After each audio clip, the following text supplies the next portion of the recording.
Paul Schullery was born in Middletown, Pennsylvania in 1948.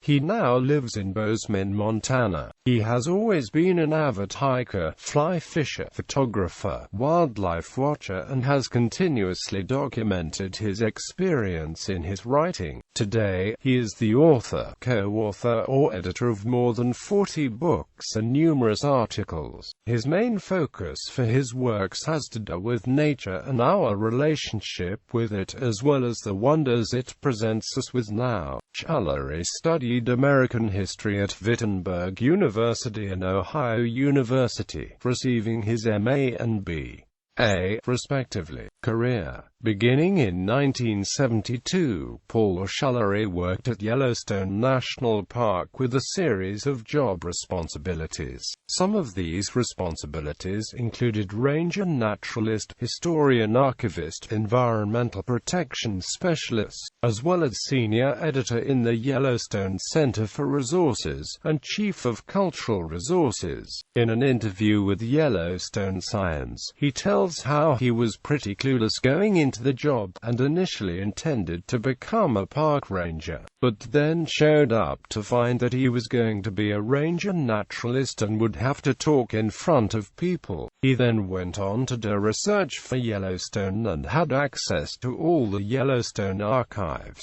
His job was mainly to refine the collection and find a way to draw attention to its importance. His work in Yellowstone ended in 2008 when he retired, but he still continues to write and publish his work. Alongside his work in Yellowstone and writing, editing, Schullery worked as the executive director of the American Museum of Fly Fishing in Manchester, Vermont from 1977 to 1982. He now works as an adjunct professor of American Studies and affiliate professor of history at University of Wyoming and Montana State University respectively. Since 2009, Schullery was recognized as Scholar in Residence at the Montana State University Library. Writing. Most of Schullery's writing pieces are based on the topics of nature of fly fishing. Some of the pieces he has written on nature include The Bears of Yellowstone, The Grand Canyon, American Bears, Mountain Time, Searching for Yellowstone, America's National Parks, Real Alaska, Lewis and Clark Among the Grizzlies, and This High, Wild Country. For his collection of works on fly fishing and its history on the culture, he was presented with the Roderick Haig Brown Award. Some of the works considered in this decision were American Fly Fishing, Royal Coachman, Cowboy Trout, The Rise,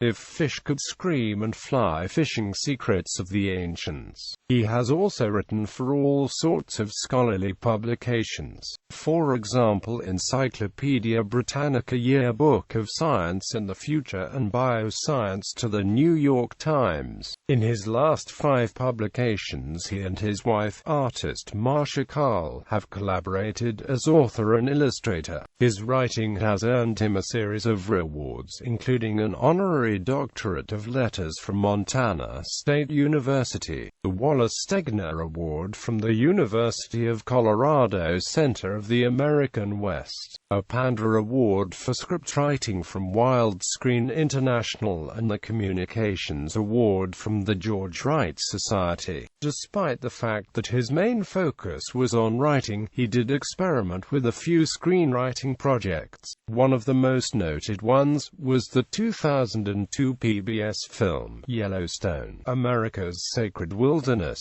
which he wrote and narrated. For this piece, he was awarded with Wild Screen International's Panda Award for Screenwriting. Impact. While working at Yellowstone as a historian, Schullery helped to draw attention to the importance of issues involved in the history of the park movement in America, and how they overlapped with what was going on at the time.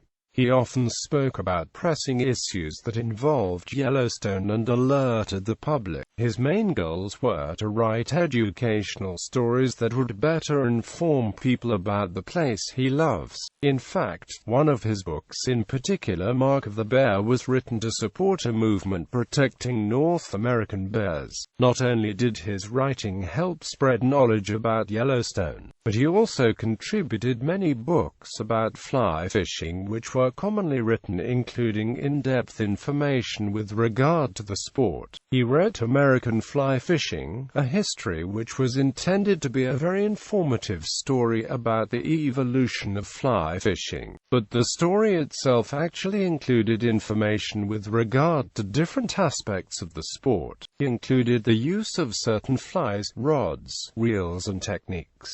His writing style was both informative and educational, yet fun and enjoyable. All in all, his writings about nature and fly fishing helped not only to expand public knowledge on the topics but also to spread the word about the sport and important issues altogether. He was definitely an influential person with regard to fly fishing and Yellowstone National Park.